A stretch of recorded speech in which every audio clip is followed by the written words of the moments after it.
Marcus Washington stood on his porch facing three armed men in fake security uniforms. "This house belongs to us now." The leader smirked, flashing counterfeit eviction papers. Little did they know, 6 retired Navy SEALs were already surrounding the property, watching everything unfold. Before we dive into this shocking story, let me know where you're watching from in the comments below. Hit that like button and subscribe to see more incredible stories of justice and courage. Now let's rewind to see how this confrontation began and discover what happens when the wrong man is targeted by a racist housing scam. Marcus Washington admired the morning light streaming through the custom windows he had designed for his 2-story colonial home in the prestigious Oak Ridge subdivision of Atlanta. At 44 years old, he had achieved everything his parents had dreamed for him, and more. The spacious 5-bedroom house, with its distinctive black shutters and red brick exterior, stood as a testament to his success as one of Atlanta's premier architects. For 7 years, this house had been his sanctuary, his pride, and the culmination of his professional journey from the struggling neighborhoods of South Atlanta to this exclusive enclave. Marcus sipped his coffee on the wraparound porch, savoring the quietness of the morning before his day began in earnest. His phone chimed with a familiar tone that instantly brought a smile to his face. "Morning, Dad." His daughter Amara's voice filled him with warmth, as it always did. Now, in her 2nd year at Howard University studying pre-law, she was his greatest accomplishment. "How's my favorite architect today?" Marcus chuckled at their familiar greeting. "Just enjoying the house before heading to the office." "How's campus life?" They chatted easily about her classes and upcoming exams. These morning calls had become their ritual after losing Keisha to breast cancer 3 years ago. The house around him held Keisha's memory in every corner, every design choice they had made together before her diagnosis.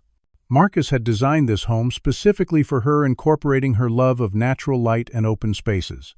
As he ended the call with promises to talk again tomorrow, Marcus noticed his neighbor Craig hurriedly crossing to the opposite side of the street rather than passing directly in front of Marcus's property.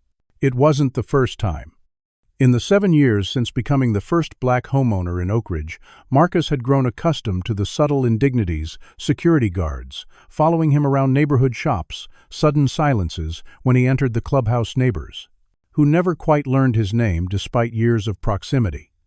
Things had worsened in recent months since Gerald Thompson had been elected president of the Homeowners Association. The silver-haired former banker made no secret of his displeasure with the changing character of Oak Ridge, a thinly veiled reference to the handful of black and brown families who had moved in over the past few years. Marcus opened his mailbox to find yet another notice from the HOA about supposed violations. This time it claimed his carefully maintained lawn exceeded the maximum allowable grass height by half an inch. Last week it had been about an unauthorized shade of exterior paint, despite it being the exact color approved when he built the house. Marcus sighed as he added the letter to a growing file of harassment. Inside his home office, Marcus pulled up the community bylaws on his computer and reviewed them for the dozenth time. There was nothing in the regulations that could justify the barrage of complaints. His suspicions had led him to research similar cases, and what he discovered was disturbing. Across Atlanta and other major cities, there appeared to be a pattern of black homeowners in upscale neighborhoods facing escalating harassment through seemingly legitimate HOA channels. The tactics were always the same: fabricated violations, arbitrary fines, and constant documentation issues, all designed to make homeownership so stressful that selling became the easiest option. Even more concerning were the reports of homes being purchased at below-market rates by the same few development companies after the owners fled the harassment. Marcus reached for his phone and dialed a number he hadn't called in months. "Derek, it's Marcus. I think I might need your expertise on something." Derek Jones had been his closest friend since their military days, when Marcus had served as a combat engineer alongside Derek's SEAL team in Afghanistan. They had saved each other's lives more than once, and that bond remained unbroken by time or distance. "What's going on, brother?" Derek's deep voice carried the immediate concern of someone who knew Marcus never called without reason. Marcus explained the situation, detailing the pattern of harassment and his growing concerns. "Something's not right here, Derek. These aren't just unfriendly neighbors. This feels coordinated, targeted." Derek listened intently before responding. "I've heard about operations like this. Real estate sharks using intimidation to flip properties. Send me everything you've documented so far. And Marcus, don't engage with anyone until I get back to you." That conversation had been yesterday. Marcus had spent the evening scanning documents, taking photos of the HOA notices, and compiling a timeline of incidents. He had just pressed send on the email to Derek when he noticed 3 unmarked black SUVs pulling up in front of his house through his security camera feed. The vehicles were positioned strategically, 1 at the front and 2 blocking either end of his driveway. Men in dark uniforms emerged, and Marcus felt a chill as he noted their coordinated movements and the suspicious bulges at their hips that suggested concealed weapons. His security system chimed as someone approached the front door. Marcus took a deep breath, activated the recording feature on his home security system, and opened the front door before the visitors could ring the bell. 3 men stood on his porch, dressed in what appeared at first glance to be police uniforms, but with patches reading HOA enforcement instead of a legitimate department insignia. The leader, a tall white man with closely cropped hair and cold eyes, stepped forward with an air of practiced authority. "Mr. Washington, I'm Captain Wilson with HOA Special Enforcement." He flashed a badge so quickly that Marcus couldn't read it. "We're here to execute an eviction order on this property." Marcus maintained his composure, years of navigating predominantly white professional environments, having taught him the danger of appearing angry or threatening as a black man. "I'd like to see your credentials and the eviction order, please," he said calmly, making no move to step aside. The man, calling himself Captain Wilson, produced a document with official-looking stamps and signatures. "This property is in violation of multiple HOA regulations, and you've failed to pay accumulating fines totaling $37,000. The property has been foreclosed upon." Marcus scanned the document immediately, noticing discrepancies. The HOA letterhead was slightly off-color from legitimate communications he'd received, and the signature, purporting to be Gerald Thompson's, didn't match other documents he had. More importantly, Marcus had receipts for every HOA fee he'd ever paid, stored both digitally and in hard copy. "There must be some mistake," Marcus said, keeping his voice level. "I've paid all required HOA fees and have receipts to prove it. If there were additional fines, I never received proper notification as required by our bylaws, Section 4.3.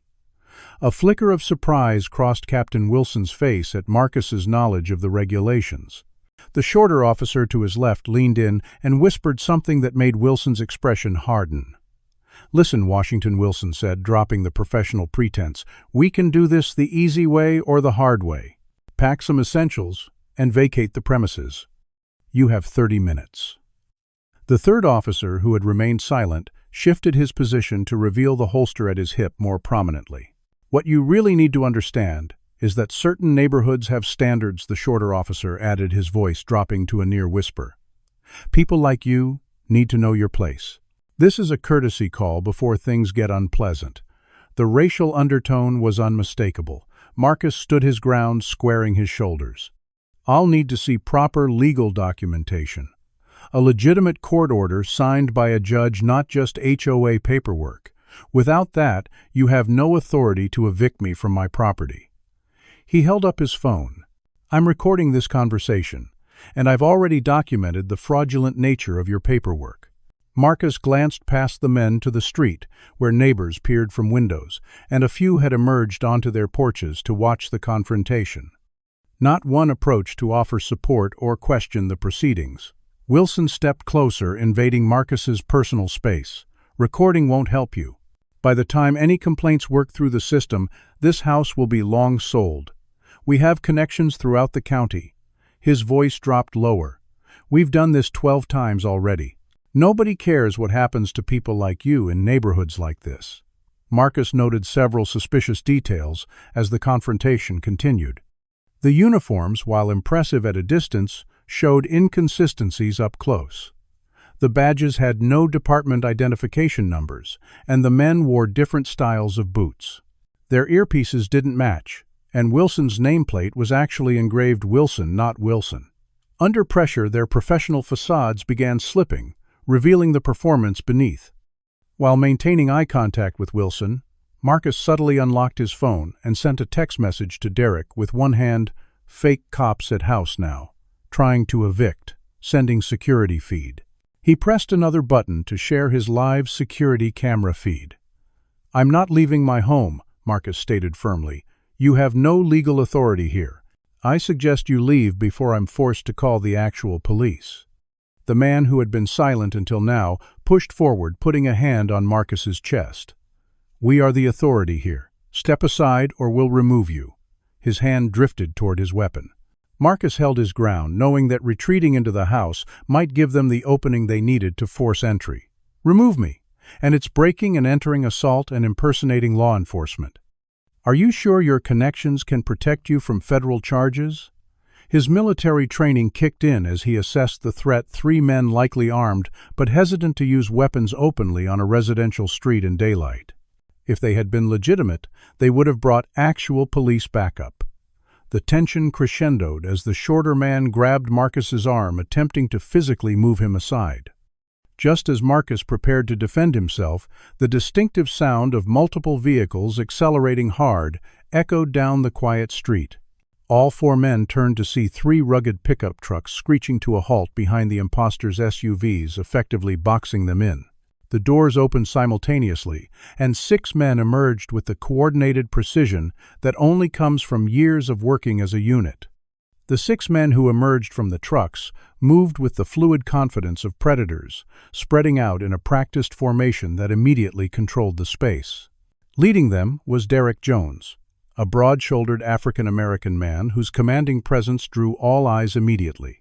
At 47, his close-cropped hair showed touches of gray, but his physique remained as powerful as during his active service days.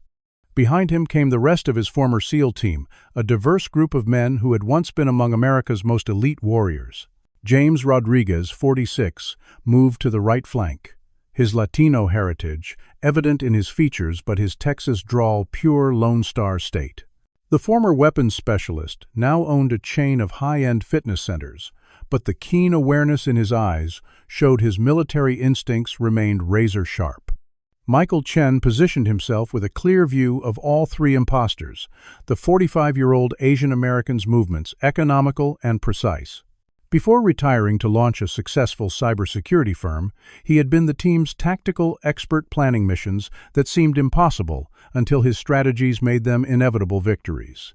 Ray Blackfoot, a member of the Navajo Nation and the team's former tracker and sniper, circled wider to cover any potential escape routes. At 49, his weathered face told the story of a man equally comfortable in boardrooms or wilderness, now running an outdoor leadership program for at-risk youth.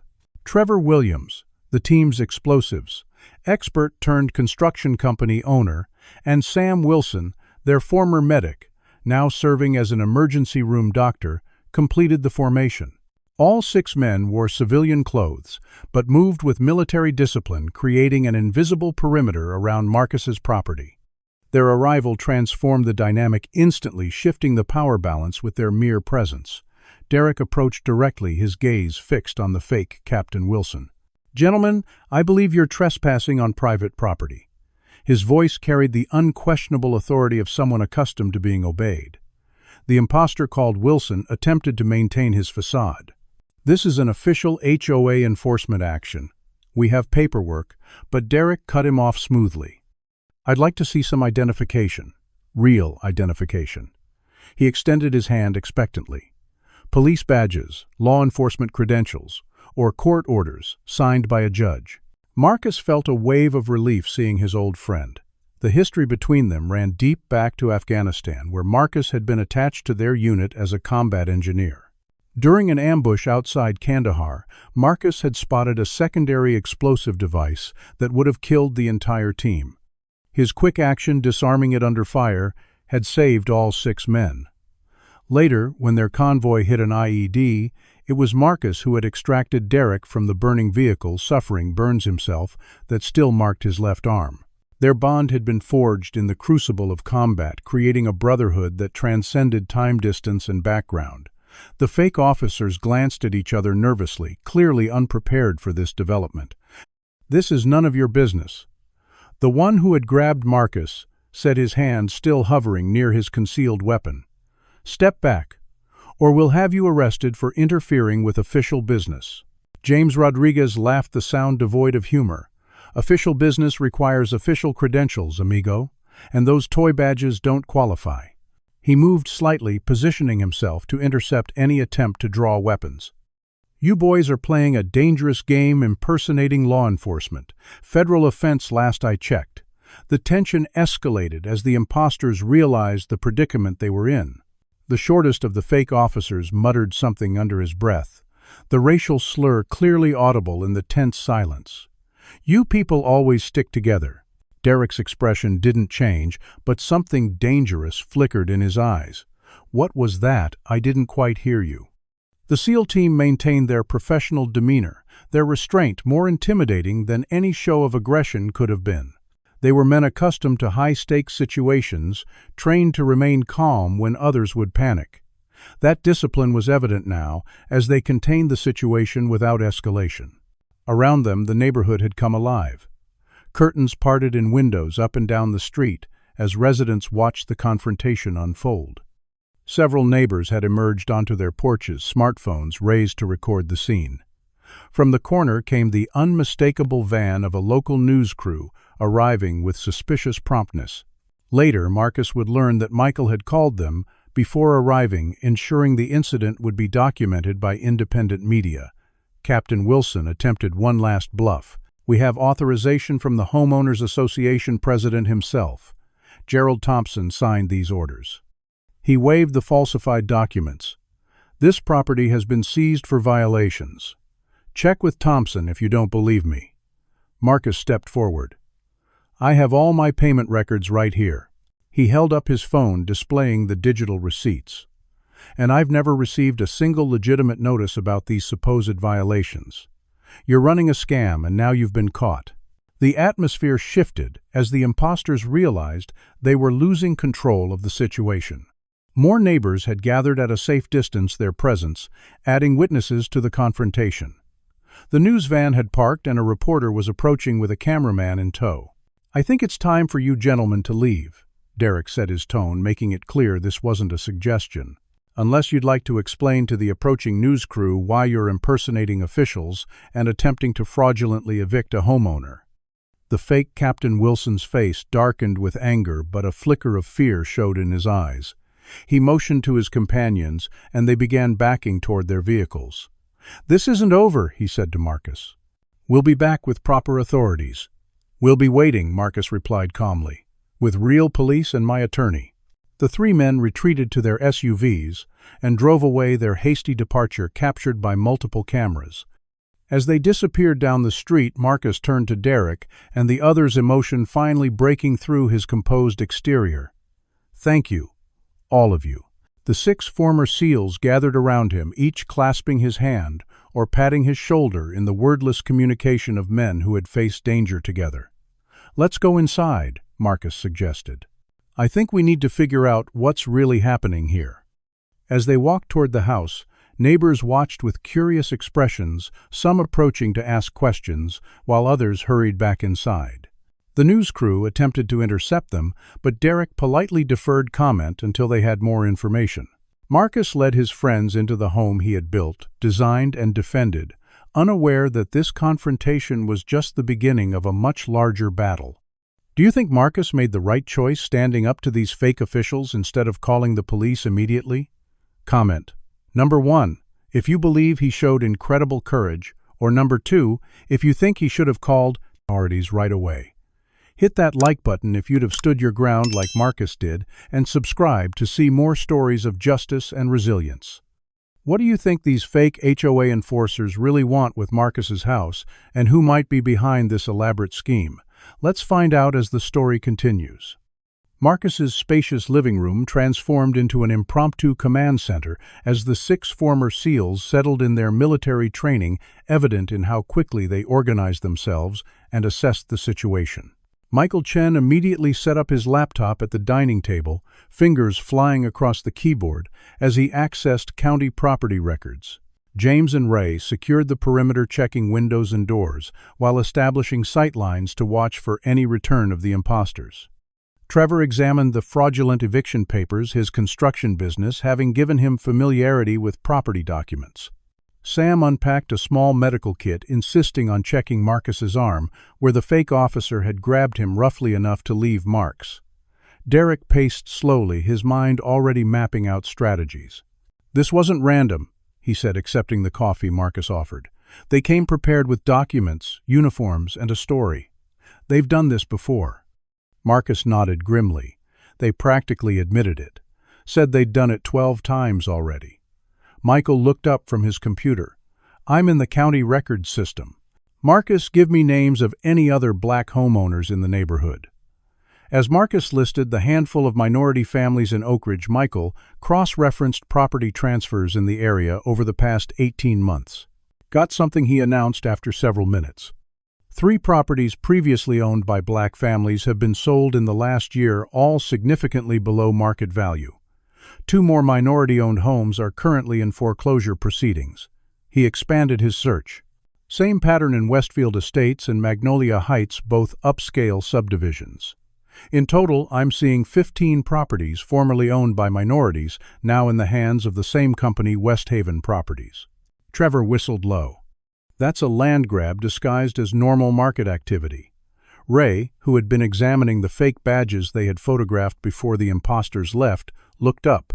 These counterfeits are professional quality, not something amateurs put together. Marcus spread out the collection of HOA violation notices he'd received. It started with these about 6 months ago. Small things at first, then escalating. Sam, who had finished bandaging the bruise on Marcus's arm, picked up one of the notices. The letterhead looks legitimate, but the paper quality is different from official county documents, higher grade actually. Michael continued digging into digital records. West Haven Properties was formed 18 months ago. Principal owner is listed as Coastal Investment Group, which is interesting. That's a shell company registered in Delaware. Going deeper. Coastal is owned by Wellington Enterprises. He looked up. As in Charles Wellington, the developer who's been buying up property all over Atlanta for that new luxury marketplace project. The pieces were beginning to fit together. Marcus remembered news stories about Wellington's controversial development plans that had been stalled by property owners refusing to sell in key areas. So, they're using intimidation to force people out when they won't sell willingly, Marcus concluded.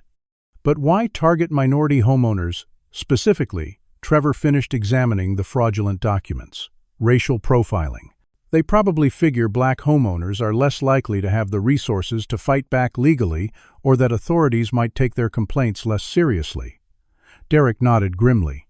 Plus, there's the built-in prejudice factor. If a black homeowner starts complaining about harassment, some people automatically assume they're playing the race card or being difficult. Sam and Trevor volunteered to canvass the neighborhood, approaching other homeowners to see if anyone else had experienced similar harassment. While they were gone, Derek and Marcus reviewed the security footage from recent weeks, identifying suspicious vehicles that had passed by the house repeatedly. Michael continued his digital investigation, uncovering connections between West Haven Properties and Gerald Thompson, the HOA president. "Got him," Michael announced triumphantly. Gerald Thompson was hired as a community consultant by West Haven 3 months ago. $20,000 a month for community relations services. He turned his laptop to show them the contract. That's why he's been pushing these fake violations. He's on their payroll. Marcus felt a cold anger settle in his chest. So the HOA president is helping them target homeowners they want to push out. That explains why none of my appeals to the board were getting responses. Ray, who had been watching the street through the window blinds, turned. Car just drove by, passenger taking pictures of the house. Black sedan, tinted windows, no plates. James moved to another window. Got it. Second pass now. The two former SEALs exchanged glances, their years of working together allowing wordless communication. "They're establishing surveillance," Derek translated for Marcus. "Probably planning their next move." When Marcus went to check his mail before sunset, he found a note tucked under his windshield wiper. The message was simple but chilling. "Leave while you still can." He brought it inside in a plastic bag, careful not to contaminate any fingerprints. Ray examined it. Mass-produced printer paper, standard ink, nothing traceable. James, who had accompanied Marcus to the car, pointed to something beneath the vehicle. "Check your brake line." Sure enough, there was a small cut in the line, not enough to cause immediate failure, but sufficient to create a dangerous situation once the brakes were repeatedly applied. "They're escalating," Derek observed grimly. From legal intimidation to physical threats, the team implemented security protocols around the house, establishing watch rotations and securing entry points. As they worked, Marcus struggled with conflicting emotions. "I appreciate everything you're all doing," he told Derek when they had a moment alone, "but I can't ask you guys to risk yourselves for my property dispute." Derek looked at him steadily. "First, you didn't ask, we volunteered. Second, this isn't just a property dispute, it's organized criminal activity with racial targeting. And third," his voice softened slightly, "you saved all our lives in Afghanistan. Multiple times. You think we'd be anywhere else right now?" Marcus swallowed hard emotion, threatening to break through his composed exterior. He walked to the living room window, looking out at the house he had designed with such care. "This place was for Keisha," he said quietly. "Every window placement, every angle of the roof, the way the light hits the kitchen in the morning, it was all for her. She got to live here for 4 years before the cancer. This house isn't just property to me." The other men had fallen silent, giving him the space to speak about his late wife. "When they told us the cancer was terminal, she made me promise I wouldn't sell the house. Said she wanted to know I'd still be surrounded by the home we created together." He turned back to face his friends. "I'm not leaving. Not for developers, not for racist neighbors, not for fake HOA enforcers." "Then we make sure you don't have to," Derek replied simply. That evening, as they gathered around Marcus's television to watch the local news, they saw their confrontation had made the broadcast. The report showed partial footage captured by neighbors, but the framing troubled Marcus. "Homeowners Association dispute turns confrontational. Read the chyron, minimizing the fraudulent nature of the eviction attempt." Sources close to the HOA board suggest the homeowner has a history of violations, the reporter stated, without naming those sources or asking for Marcus's response. "They're controlling the narrative," Sam observed, making it sound like a routine dispute rather than attempted fraud. Marcus's phone rang a moment later. It was his boss at the architectural firm where he'd worked for 15 years. "Marcus, we need to talk about what I just saw on the news." Jeffrey Parker began without preamble. "The firm can't afford to be associated with this kind of controversy. Some of our biggest clients live in HOA communities, and this looks problematic. The implication was clear: resolve this quietly or face professional consequences." "I'm being fraudulently targeted," Jeffrey Marcus replied evenly. "Would you be calling this controversial if I were white?" The silence that followed spoke volumes. "Just handle it discreetly," Jeffrey finally said before hanging up. Michael, still monitoring online activity related to the case, found something encouraging. Social media's telling a different story than the news. People are sharing the unedited videos from neighbors, and the comments are overwhelmingly supportive of you, Marcus. But the mood darkened again when Ray called them to the window. Marcus's car parked in the driveway had been vandalized. The headlights were smashed, and a racial slur had been spray-painted across the driver's side door. No camera coverage of that angle, James noted, checking the security feeds. They knew where the blind spot was. Michael did another sweep of the property with a signal detector and found 3 surveillance devices planted around the exterior. "Professional equipment," he confirmed after examining one. "They've been watching the house, learning the security system." Just before midnight, a courier delivered an envelope addressed to Marcus. Inside was a single sheet containing printed photographs of Amara on her college campus, walking between classes, entering her dormitory, studying in the library. A red question mark had been drawn across the images. Marcus stared at the photos, his hands shaking with a combination of fear and rage. The message couldn't have been clearer: "We can reach your daughter, too." The power to Marcus's house cut out at 2:13 in the morning, plunging the property into darkness for precisely 8 seconds before the backup generator hummed to life, restoring essential systems. The brief blackout was not unexpected. Derek's team had anticipated this common tactic and prepared accordingly. "They're making their move," Ray observed from his position near the back of the house, using a thermal scope to scan the property perimeter. The security cameras, now operating on backup power, captured multiple figures approaching from different directions, using the trees and landscaping as cover. "I count 6, Michael confirmed, watching the security feeds. 2 from the east side, 2 from the west, 2 approaching from the rear." Marcus, who had been attempting to get some rest, joined the others in the makeshift command center they'd established in the kitchen. Despite the gravity of the situation, he felt an odd calm. After months of subtle intimidation and the increasingly aggressive threats of the past day, the directness of this attack was almost a relief. At least now the enemy was visible. Derek issued quiet commands, positioning his team strategically throughout the house. They had prepared non-lethal countermeasures determined to protect Marcus's property without creating a situation that could be twisted against them in the media or courts. "Remember, we document everything," he reminded them. Body cameras on every action justified and recorded. The intruders tested entry points around the house, looking for vulnerabilities. When one attempted to force the back door, he triggered a defensive measure. James had installed a localized pepper spray dispenser combined with a piercing alarm. His startled shout alerted his companions, who retreated temporarily to regroup. "They're not professionals," Trevor observed. "Military or police would have better formation and approach tactics." Ray nodded. "Hired muscle. Probably ex-military washouts or bouncers given a quick briefing and promised good money." The attackers tried again this time, attempting to breach a ground-floor window. James and Ray moved silently through the darkened house, using their years of training to position themselves advantageously. When 2 intruders managed to partially open a window, they were met with binding zip ties and swift immobilization before they could even process what was happening. The remaining 4, hearing the subdued struggle, scattered into the darkness.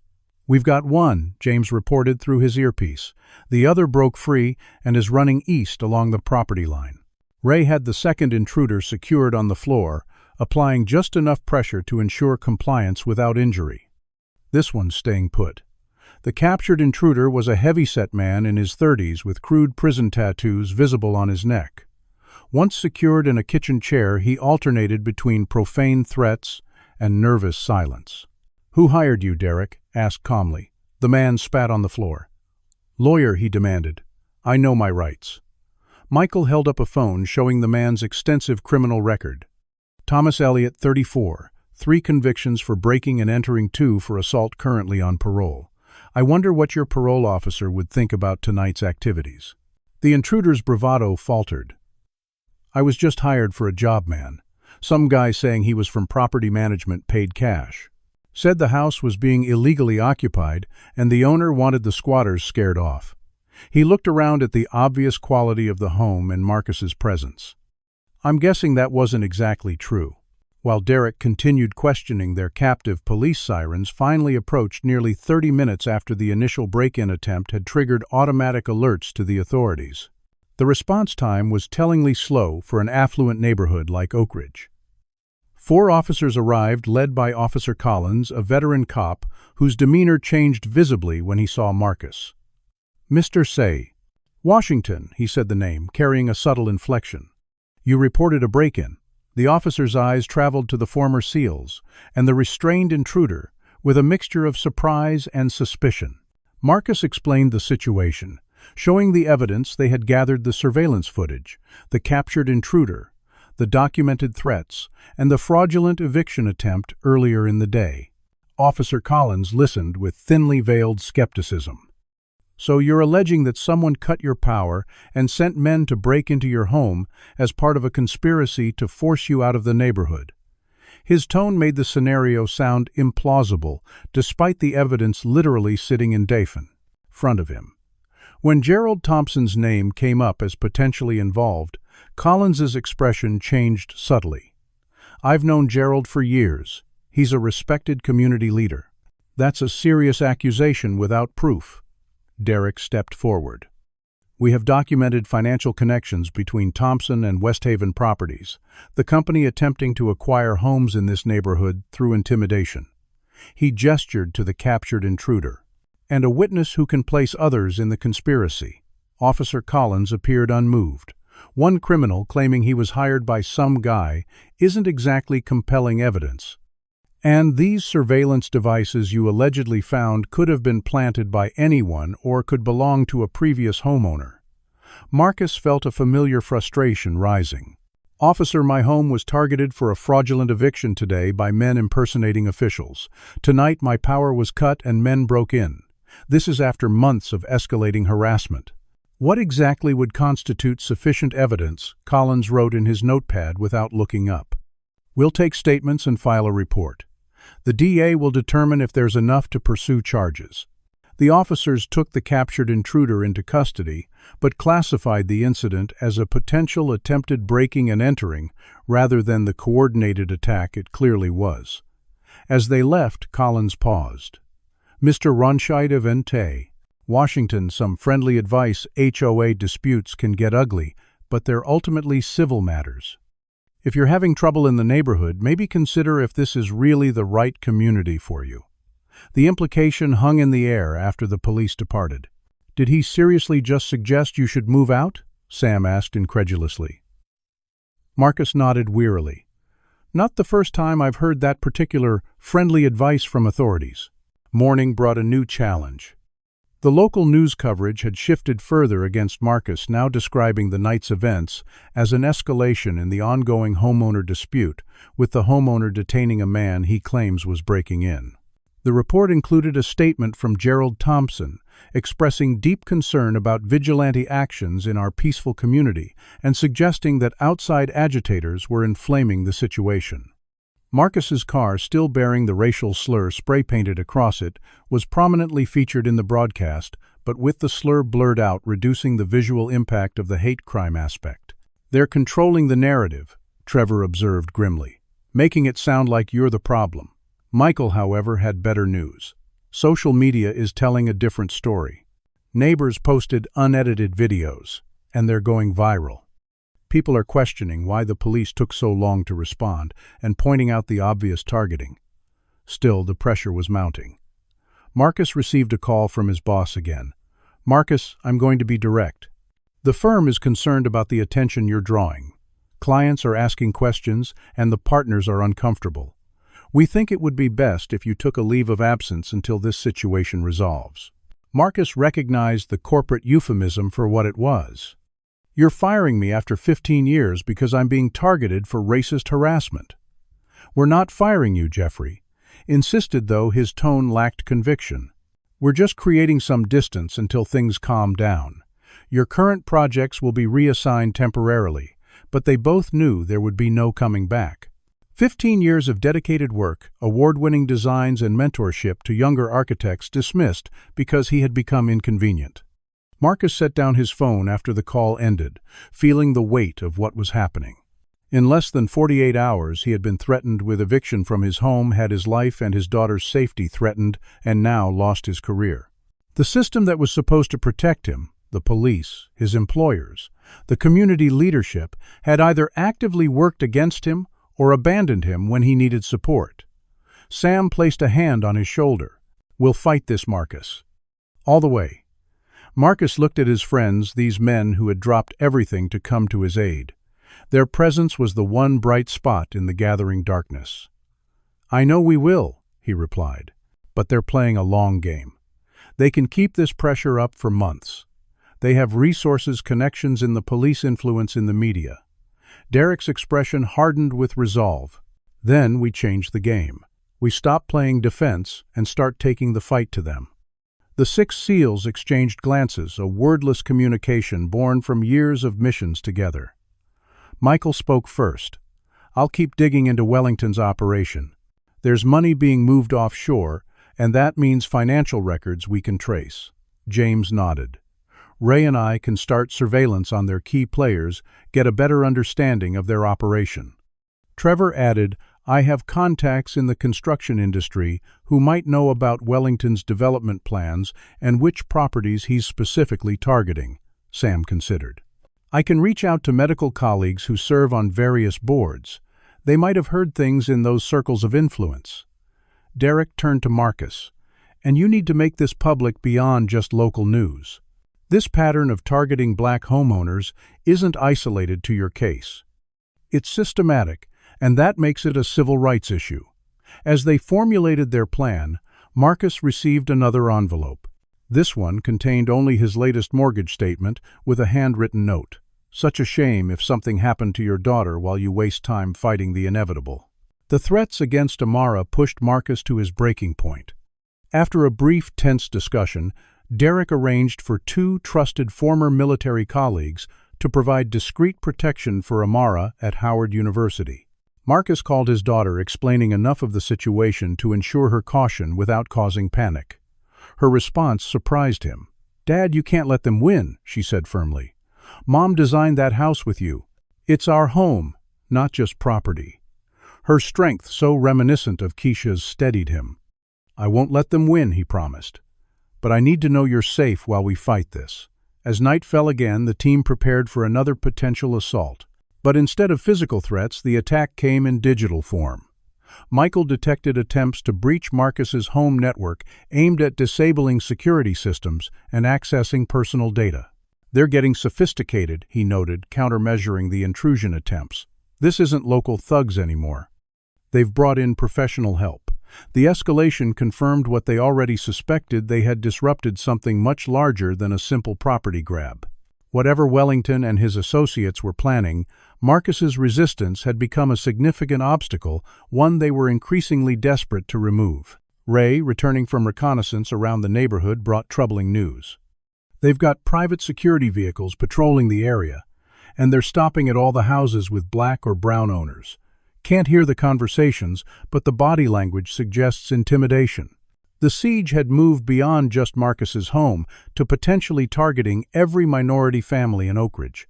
The question now was how to fight an enemy with seemingly unlimited resources and connections throughout the systems, meant to provide justice and protection. Marcus stared at the photos of Amara, his hands trembling, not with fear but with a cold rage that had been building since the first fake violation notice had appeared in his mailbox months ago. The threat to his daughter had crossed a line that transformed something deep within him. "This ends now," he said, his voice steady, despite the emotion churning beneath. "Not just for me, but for everyone they've targeted." The SEALs gathered around the dining room table, the surface now covered with documents, maps, and laptops displaying the fruits of their investigation. Michael had spent the night tracking financial transactions following the money trail that connected West Haven properties to offshore accounts in the Cayman Islands. "Wellington's operation is bigger than we thought," he explained, turning his laptop to show the others. "He's moved over $30 million through shell companies in the past year. The properties he's acquiring through intimidation are just pieces of a much larger development plan." Trevor studied the property maps they'd assembled. "He's creating a checkerboard pattern of ownership. These aren't random acquisitions, they're strategic. Each property he takes control of puts pressure on surrounding homeowners." The pattern became clear as they looked at the visualization Michael had created. Properties owned by West Haven formed a deliberate network across several upscale neighborhoods, creating a framework for future development while forcing holdouts into increasingly isolated positions. "Divide and conquer," Derek observed. "Classic tactic. If you're the only holdout surrounded by properties, they control the pressure to sell multiplies." While Marcus arranged security for Amara, James and Ray had conducted reconnaissance on the operations headquarters. They had identified a private office at the Oak Ridge Country Club where Gerald Thompson, the fake Captain Wilson, and others regularly met. "They're not even being particularly careful," James reported, showing photos taken with a long-range lens. "Caught all three of them together, plus this man." He pointed to an elegantly dressed, older white man with silver hair. Charles Wellington himself, according to his company website photos. The knowledge that Wellington was personally involved confirmed the importance of their operation. They wouldn't have the big boss on site unless this was a priority project, Ray noted. Marcus's phone rang with an unexpected caller ID, his firm. Jeffrey Parker's voice was strained when Marcus answered. Marcus, I'm calling to formally notify you that the partners have voted to terminate your employment effective immediately. The pretense of a leave of absence had been abandoned. On what grounds, Marcus asked, though he already knew the answer wouldn't reflect the truth. Your recent activities have created a conflict of interest with key clients. The severance package will be generous, but we need a clean break.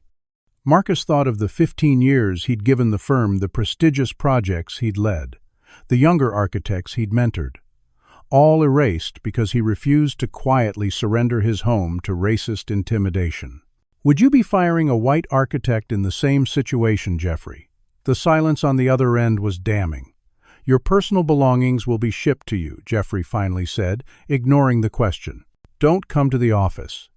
The call ended, and Marcus set down his phone with deliberate calm. I'm officially unemployed, he announced to the room.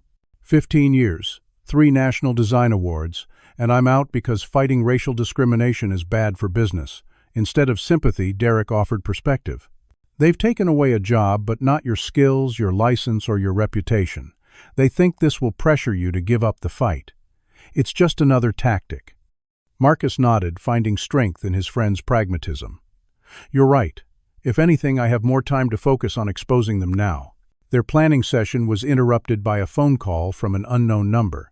Marcus answered cautiously, putting it on speaker. Mr. Washington, a cultured voice began without introduction. My name is Charles Wellington. I think it's time we spoke directly.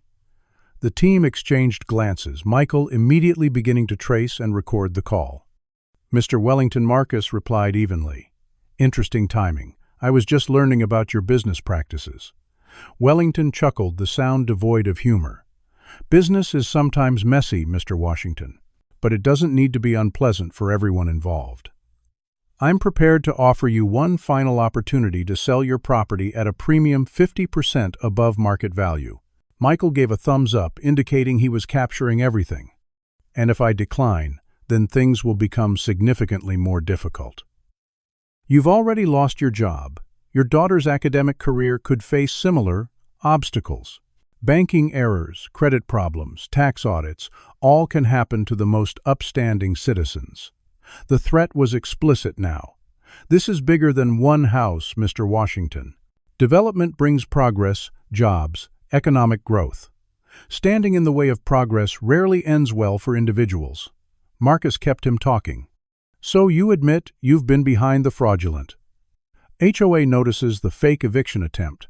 The break-in. Wellington paused before answering carefully. I admit nothing. I'm simply offering a generous solution to your current difficulties. And the other families you've forced out with similar tactics, people make choices based on their best interests. Some chose to sell rather than face prolonged disputes. That was their decision. Marcus locked eyes with Derek across the table. What about the racial pattern to these disputes? Is it coincidence that your targets are primarily black and brown homeowners? Wellington's tone hardened. I'm a businessman, Mr. Washington, not a social engineer. If certain demographics prove more willing to sell when pressured, that's simply market reality. I'm recording this conversation, Marcus informed him, including your threats against my daughter. Record what you like. Conversations can be edited, denied, or simply buried in legal proceedings that will drain whatever resources you have left. My offer stands for 24 hours. After that, it's withdrawn permanently. The call ended, leaving a heavy silence in its wake. We got it all, Michael confirmed. Not that it would stand up in court by itself, but it's another piece of evidence. The confrontation had energized Marcus rather than intimidating him. We need to take this public and bring in legal help, he decided. This isn't just about my house anymore. Sam, who had been making calls to his own contacts, had promising news. I reached out to Angela Washington, the civil rights attorney. No relation to you, I assume.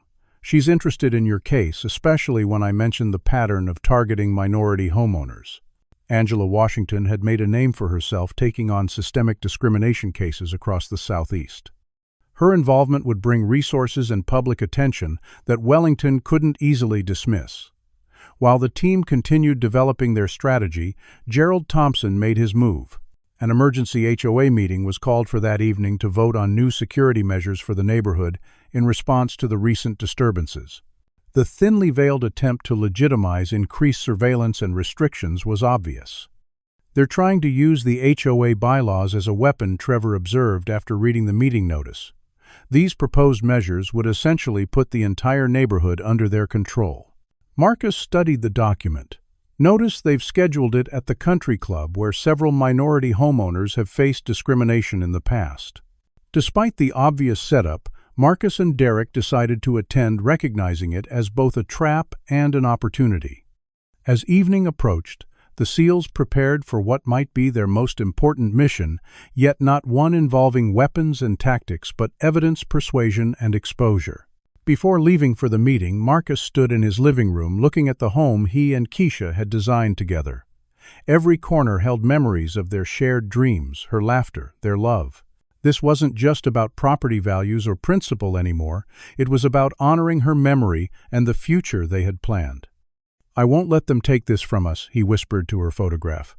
"Not our home. Not our dream." Derek approached quietly. Ready, Marcus nodded, a new determination in his eyes. More than ready. It's time to stop playing defense.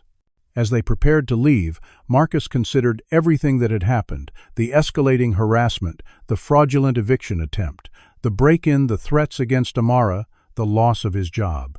Each had been designed to isolate and pressure him into giving up his home. Instead, they had awakened a fighter's spirit he hadn't needed since his military days. "They picked the wrong man to target," Derek commented, seeming to read his thoughts, "and they definitely didn't expect him to have friends like us." The 6 SEALs stood ready, their civilian clothes belying the formidable force they represented.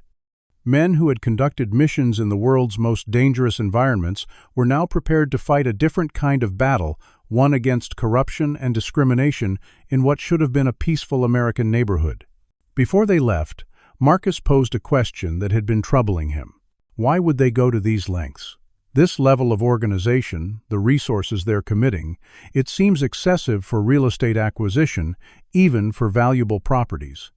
Michael, who had the deepest understanding of Wellington's financial operations, had a theory.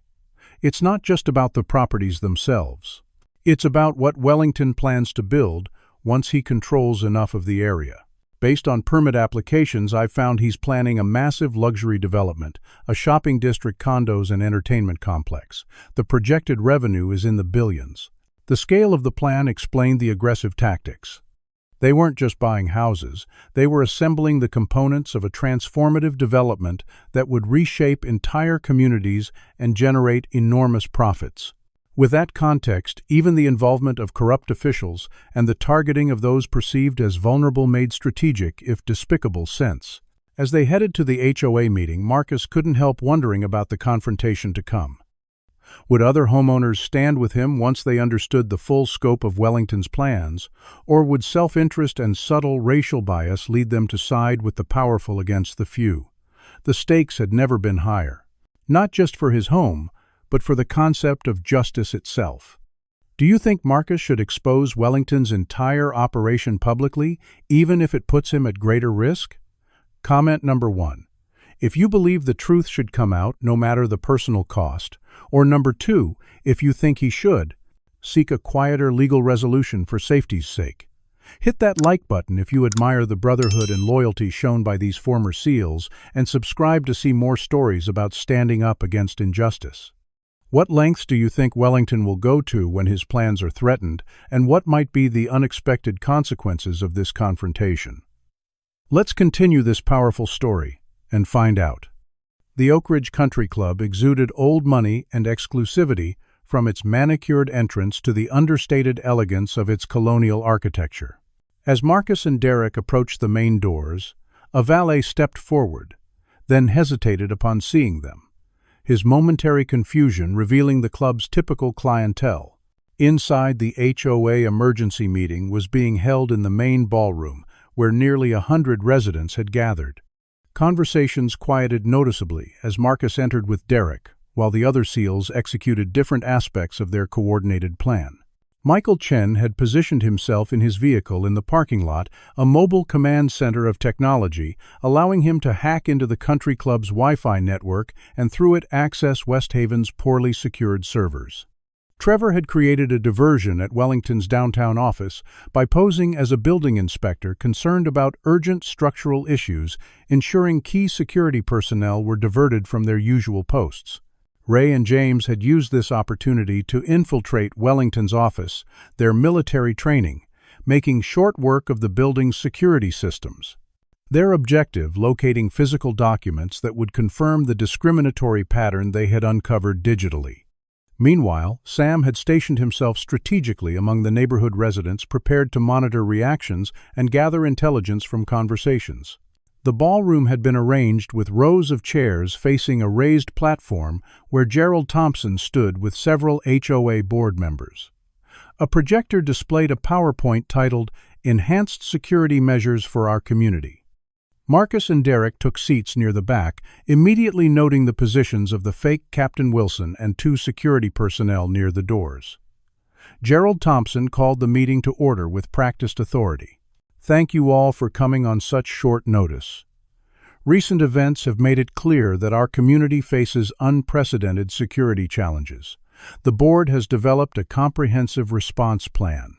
He launched into a presentation, outlining proposed measures that, beneath their veneer of safety concerns, amounted to a surveillance and control system, mandatory security cameras, feeding to a central monitoring station, restrictions on placed visitors, expanded HOA authority to issue fines for vague violations like suspicious activity or community standard non-compliance, and most troublingly, expedited procedures for removing homeowners who represent a persistent threat to community harmony.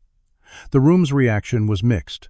Some residents nodded in agreement, while others appeared uncomfortable with the sweeping powers being proposed. Thompson skillfully played on fears referencing the violent incident at Marcus's home without providing context about the fraudulent eviction attempt that had precipitated it. "These measures require a 2/3 majority vote," Thompson concluded. "Given the urgency of the situation, we'll be voting tonight." In his earpiece, Marcus heard Michael's voice, "I'm in their system. You won't believe what I'm finding. Every minority homeowner in 3 neighborhoods has a file with surveillance photos, personal information, and pressure point assessments identifying vulnerabilities." Derek whispered back, "Record everything. We'll need it for the FBI." Thompson opened the floor for discussion, clearly expecting minimal resistance before the vote. Several residents immediately raised concerns about the costs and intrusiveness of the proposed measures, but Thompson dismissed these with practiced reassurances. When Marcus raised his hand, Thompson pretended not to see him until another resident pointed out the oversight. Mr. Washington Thompson acknowledged with barely concealed disdain. "You have a comment." Marcus stood, feeling every eye in the room on him. "I do. Before we vote on these measures, I believe residents should be fully informed about why they're really being proposed." He moved toward the front of the room with deliberate calm. "These so-called security concerns are manufactured to justify a systematic campaign of harassment and intimidation targeting specific homeowners."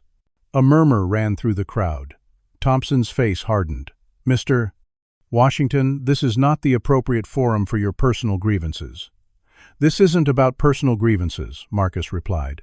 "It's about a coordinated effort to force minority homeowners out of their properties so they can be acquired by West Haven Properties for Wellington's development project." He turned to address the residents directly. "Yesterday, men impersonating HOA enforcement officers attempted to fraudulently evict me from my home. Last night, hired criminals tried to break in. My career has been targeted and my daughter has been threatened." The room erupted in shocked conversations. Thompson banged his gavel. "These are unsubstantiated accusations Mr. Washington is attempting to distract from his numerous community violations." An elderly white woman stood up from the third row. "What violations? Marcus keeps the most beautiful yard on the street." Her husband joined her. "We've lived next to him for 7 years. Never had a single problem. This unexpected support from neighbors emboldened others. A middle-aged Latino man spoke up. "My family received similar harassment after we moved in last year. Violation notices for things that weren't violations." Through his earpiece, Marcus heard Ray's report, "We've got the documents." Physical evidence connecting Thompson to Wellington, plans targeting specific properties based on owner's race, even scripts for the fake officers to use during intimidation.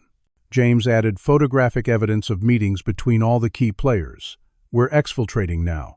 Thompson, sensing the meeting slipping from his control, attempted to call for the vote immediately. "We need to proceed with the agenda. All in favor of the security measures." Before anyone could respond, the ballroom doors opened, and Charles Wellington entered with 2 private security guards.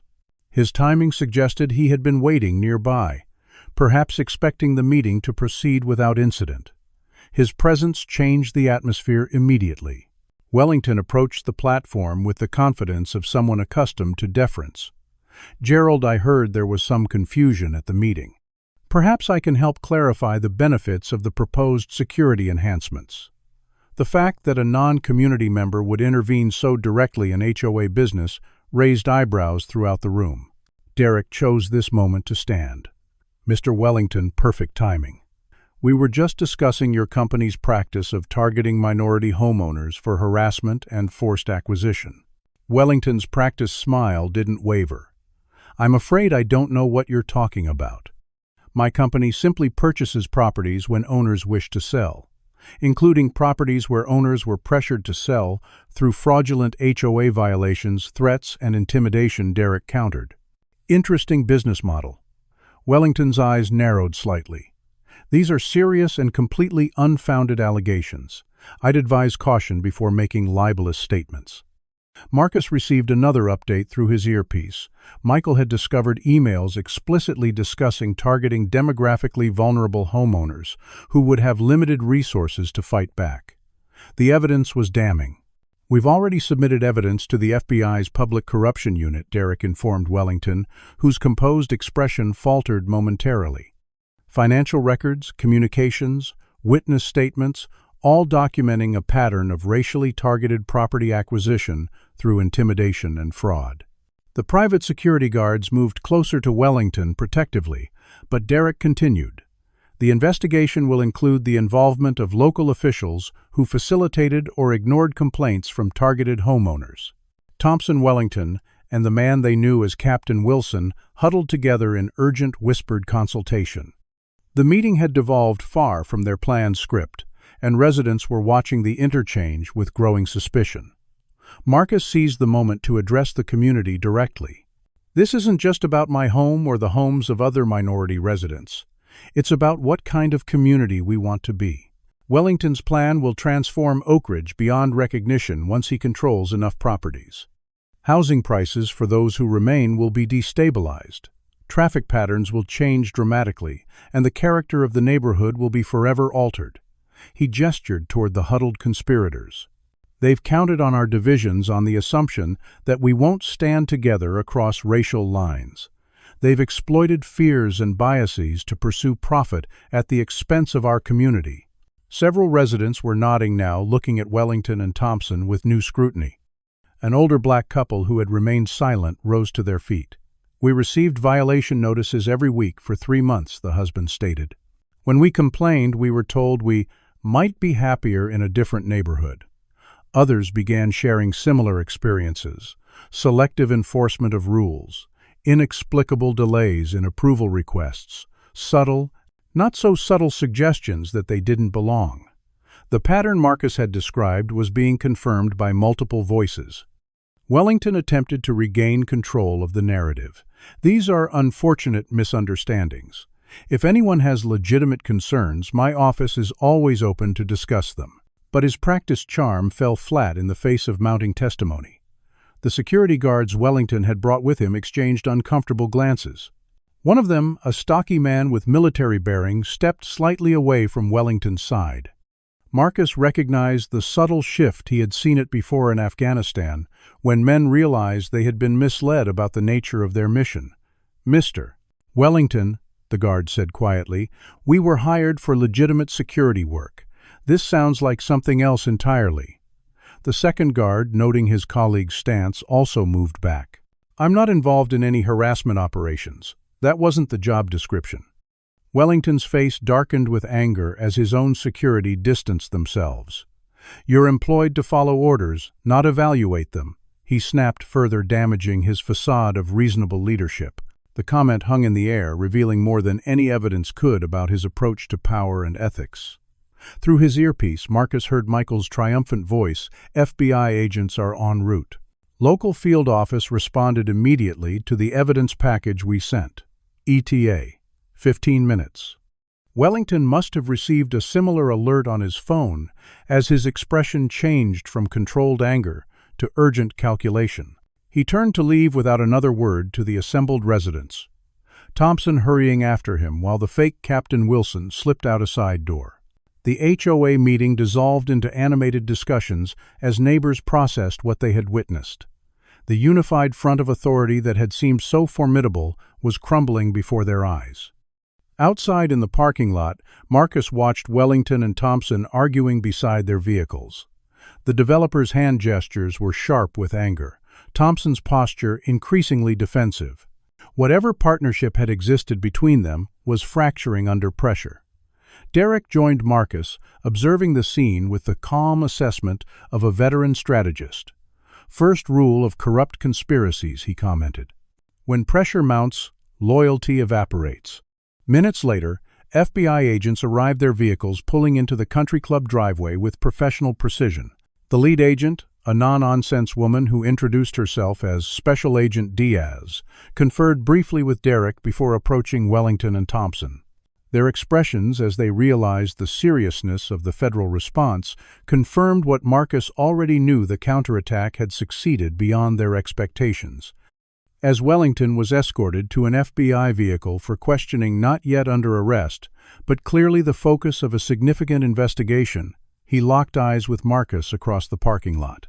The look contained equal parts disbelief and rage, a man unaccustomed to failure, confronting the reality that his carefully constructed operation had been dismantled by the very people he had underestimated. Back in the ballroom, residents had formed new conversation groups with previously isolated minority homeowners, now surrounded by neighbors offering support and sharing their own observations of the suspicious patterns. Sam was at the center of one such group, his medical training making him a natural confidant. As an elderly resident described the anxiety attacks she had experienced during months of harassment. The community was beginning to heal, even as the full extent of the conspiracy was still being uncovered. Marcus felt a profound sense of vindication, but he knew this was just the beginning. Wellington had resources, connections, and the desperate motivation of a man facing potential ruin. The immediate threat had been confronted, but the battle was far from over. As the FBI established a temporary command post in the country club conference room to take statements from residents, Marcus received a call from Angela Washington, the civil rights attorney. "My team is reviewing the evidence your friends collected," she told him. "This is exactly the kind of case that can create legal precedent. We're talking discriminatory housing practices, RICO violations, civil rights infringements, and public corruption. Are you prepared for what comes next?" Marcus looked around at the community coming together, at his friends who had risked everything to stand with him, at the FBI agents methodically building their case. "More than prepared," he answered. "This was never just about my house. It's about making sure what happened to me and the others never happens again." The night that had begun as a potential defeat had transformed into the first real victory in what would undoubtedly be a long campaign for justice. As Marcus and his team of former SEALs regrouped to discuss next steps, they knew Wellington would fight back with every resource at his disposal. But for the first time since the harassment began, Marcus felt the momentum shifting in favor of justice, and for a community beginning to recognize that their strength lay in standing together across the very divisions their adversaries had tried to exploit. The morning sun illuminated Marcus's living room, where he sat with Angela Washington, reviewing the mountain of evidence they had assembled against Wellington's operation. 3 days had passed since the confrontation at the country club, and the ripple effects continued to spread. FBI agents had executed search warrants at Wellington's offices, Gerald Thompson's home, and the fake security company that had supplied the counterfeit HOA officers. News vans had become a constant presence in the neighborhood, with national outlets picking up the story after footage of the attempted fraudulent eviction went viral online. "The case is stronger than I initially thought," Angela observed, organizing documents into categories. In her mid-40s, with keen eyes behind stylish glasses, she had built a reputation taking on systemic discrimination cases throughout the Southeast. The pattern is unmistakable. 15 properties previously owned by minorities, all acquired under similar circumstances of harassment and pressure, all now held by Wellington's companies. Michael had compiled digital evidence showing the deliberate targeting. They maintained files rating homeowners by their perceived ability to fight back with explicit references to race as a factor in those assessments. Emails between Wellington and Thompson referred to demographic obstacles and reclaiming neighborhood character, thinly veiled code for reducing minority ownership. Most damning were the financial records showing payments to local officials, including Officer Collins, who had consistently downplayed or ignored complaints from targeted homeowners. The scope of the operation was expanding beyond real estate fraud into public corruption, with potential RICO implications that had attracted federal prosecutors. "Similar cases are emerging nationwide," Angela told Marcus. "Your situation has become a catalyst. We've received calls from homeowners in 12 states describing identical tactics." The publicity had emboldened victims who had previously remained silent, creating a wave of testimony that reinforced the systemic nature of the discrimination. Marcus's phone rang with Amara's special ringtone. "Dad, I just saw you on CNN," she exclaimed. "They're calling it the Oak Ridge discrimination scandal. Are you okay?" Despite his efforts to protect her from the full stress of the situation, Amara had insisted on returning home temporarily to support him. "I'm fine, sweetheart. Just busy with lawyers and FBI interviews. How are your classes going? Professors have given me extensions. Everyone at Howard is talking about your case." Pride filled her voice. "One of my constitutional law professors is using it as a case study on modern housing discrimination." Her return home the following day would be a much-needed emotional boost for Marcus, who, despite the professional validation, felt the personal toll of recent events. The unified front presented in public conversations with Angela and FBI agents contrasted with private moments of exhaustion and worry. Charles Wellington, initially detained for questioning, had been released pending further investigation, but was prohibited from leaving the country. His legal team had immediately gone on the offensive, releasing statements portraying him as a victim of false accusations and characterizing the evidence as manipulated by individuals with personal grievances. Though Wellington had not been formally charged, yet grand jury proceedings had begun, with Marcus scheduled to testify the following week. The legal process promised to be lengthy and complex, with Wellington's resources ensuring the best defense money could buy. Gerald Thompson had taken a different approach, quickly turning informant in exchange for potential leniency. His cooperation had revealed a network extending beyond Oak Ridge to similar operations in wealthy neighborhoods across 3 states, all targeting minority homeowners who represented obstacles to development plans. The fake Captain Wilson and his associates had been arrested during an attempt to intimidate another family in a neighboring county, caught in the act by FBI agents monitoring them after the Oak Ridge incident. They now faced multiple federal charges for impersonating officials, fraud, and civil rights violations. While the legal machinery advanced methodically, Marcus faced more immediate personal challenges. His former firm had not reversed his termination, despite the emerging evidence vindicating his claims.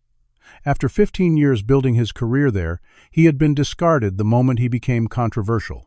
The severance package, while substantial, couldn't compensate for the professional betrayal. Even as the factual record increasingly supported Marcus's position, the community remained divided. Many residents who had witnessed the confrontation at the country club rallied around him, bringing food, offering support, and publicly defending him in media interviews. Others, however, blamed him for the negative attention, property value concerns, and disruption to the neighborhood's peaceful image. "You should have handled this privately," one neighbor had told him in the grocery store. Now we're all paying the price for your crusade."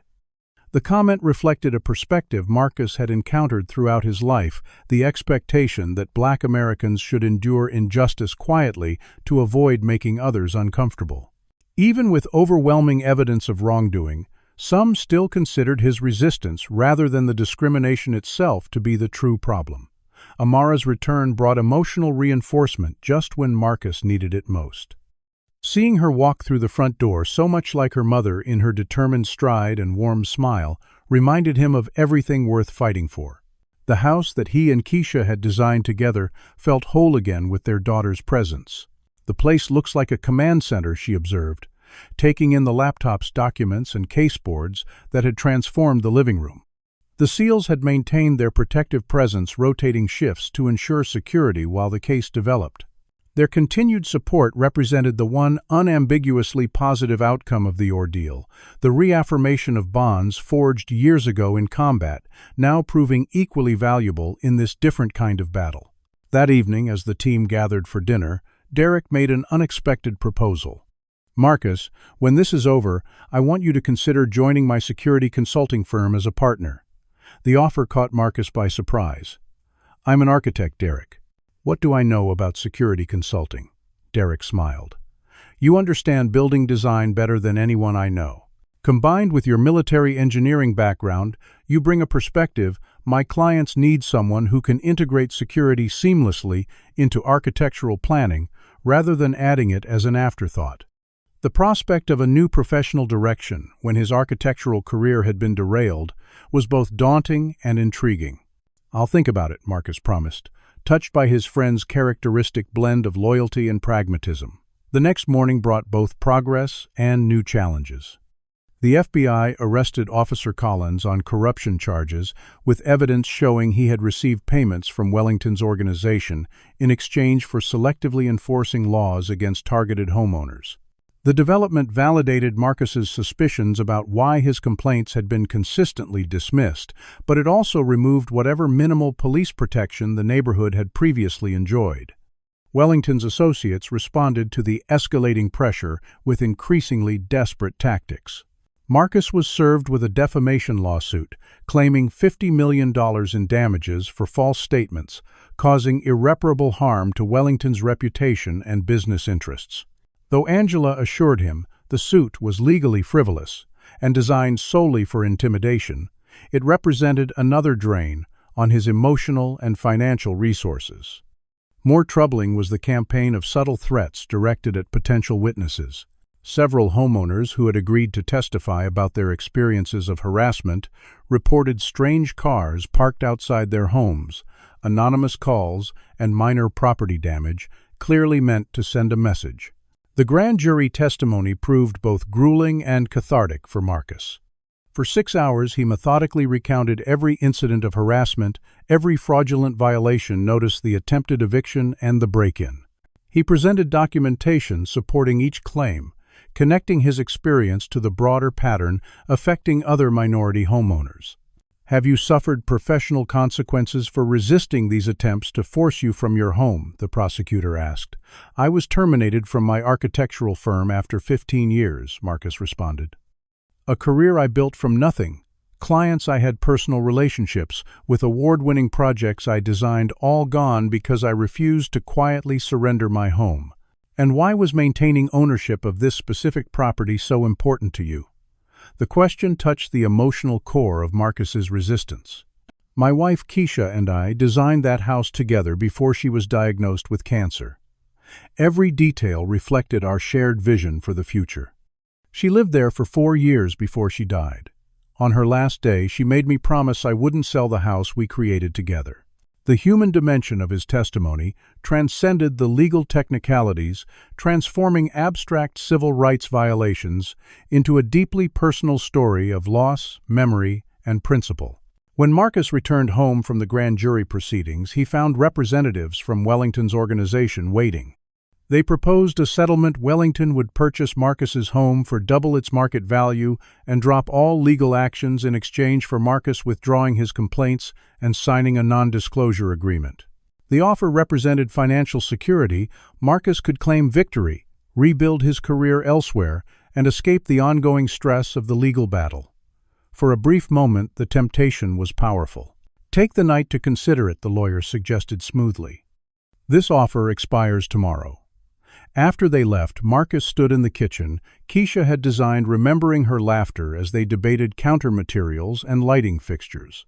Every corner of the house held memories that money couldn't replace. More importantly, accepting the offer would abandon the other families who had found the courage to come forward because of his stand. It would allow Wellington's systematic discrimination to continue with only a financial penalty for one case among many. "They think everyone has a price," Marcus told Derek after relating the conversation. "And for some people, they're probably right." Derek studied his friend's face. "What's your decision?" "There's no decision to make," Marcus replied. "I promised Keisha I wouldn't sell.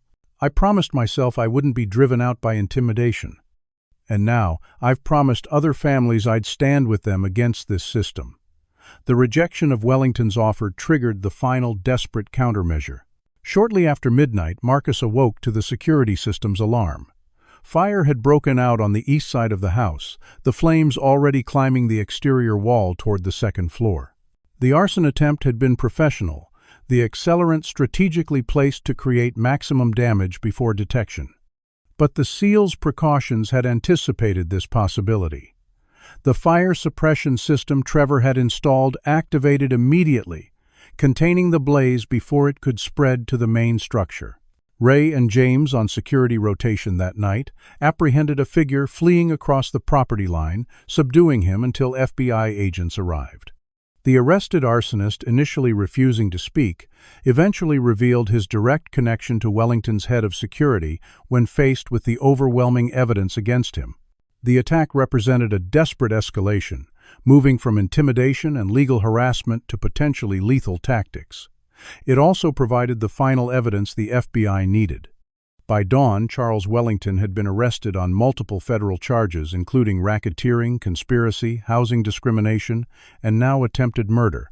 The image of the prominent developer being led away in handcuffs made national headlines, transforming the case from a local dispute into a landmark federal prosecution. As Marcus surveyed the damage to his home in the morning light, he felt not despair, but a profound sense that justice so often delayed or denied was finally in progress. The charred exterior could be repaired.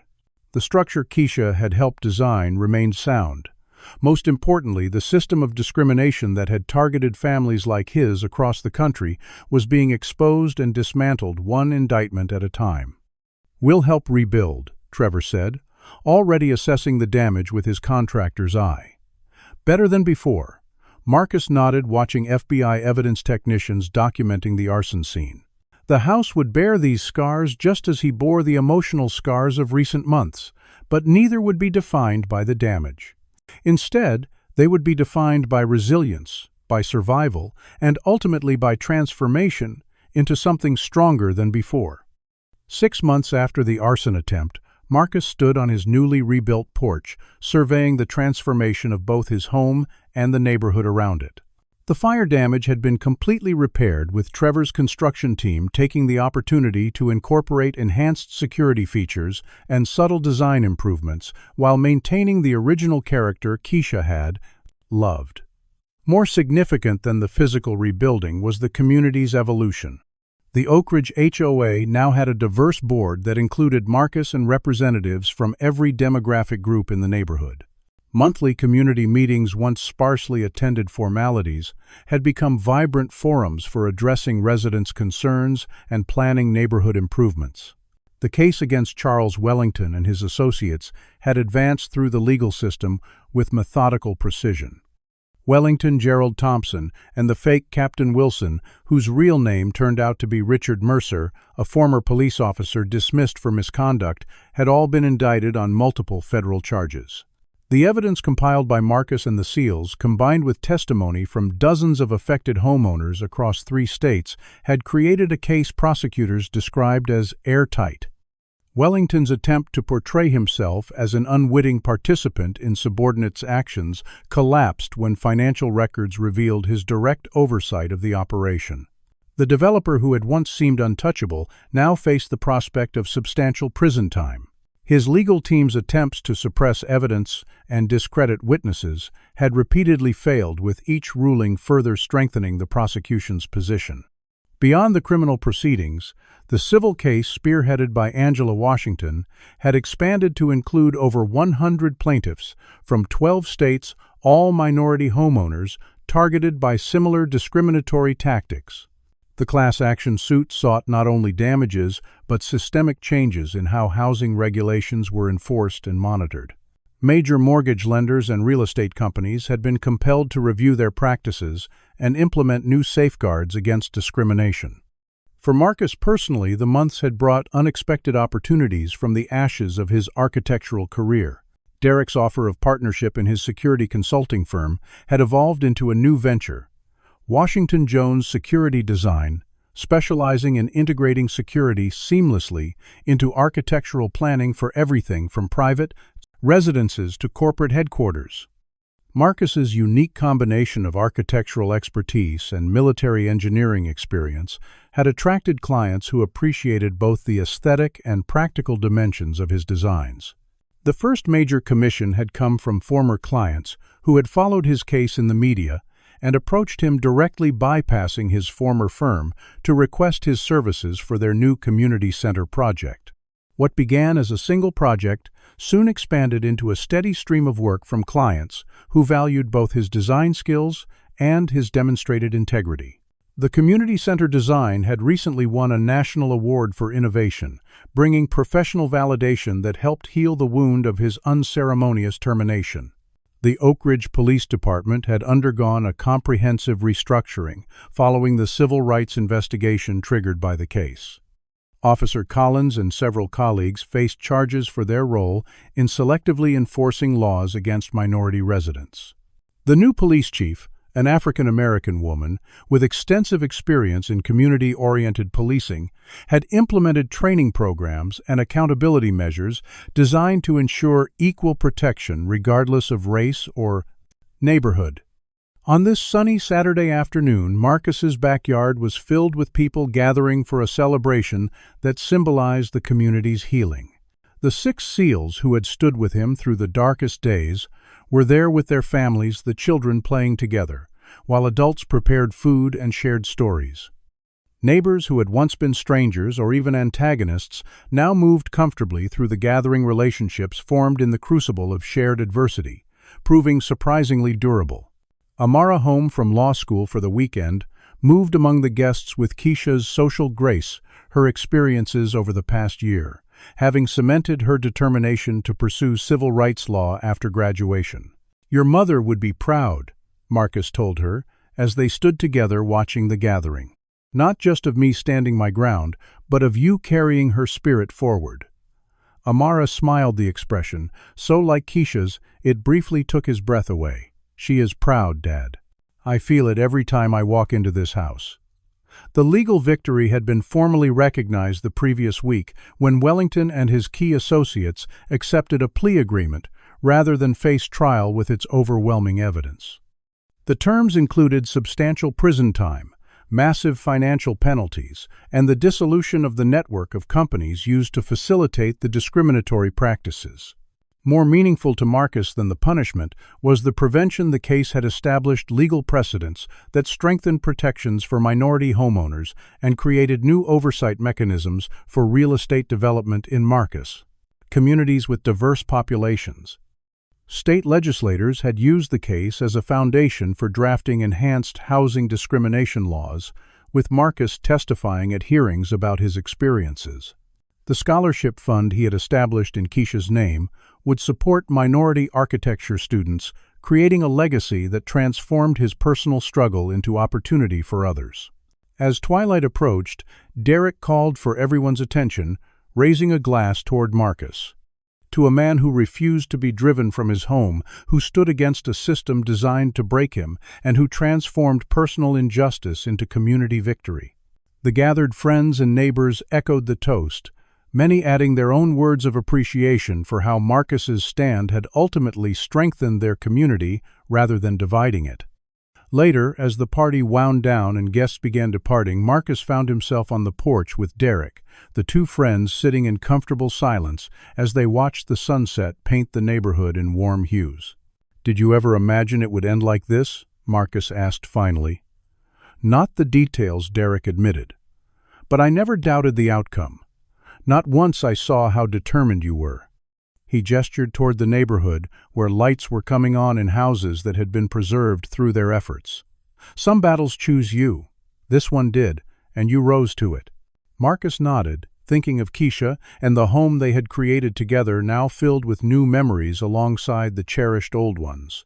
The house on the hill remained what they had always intended, a place of warmth, security, and belonging. No false badges, fraudulent papers, or developers' schemes had managed to shake its foundation or displace its rightful owner. Inside, on the living room wall, hung a new photograph.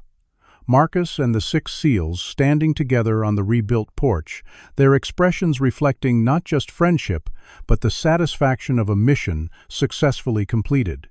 Beneath it was a simple inscription: "Justice is built on courage." What would you do if faced with discrimination? Like Marcus experienced, would you have the courage to stand your ground?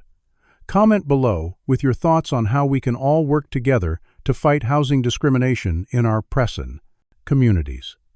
If this story moved you or taught you something new about the reality many families face, please like, share, and subscribe to support more stories that matter.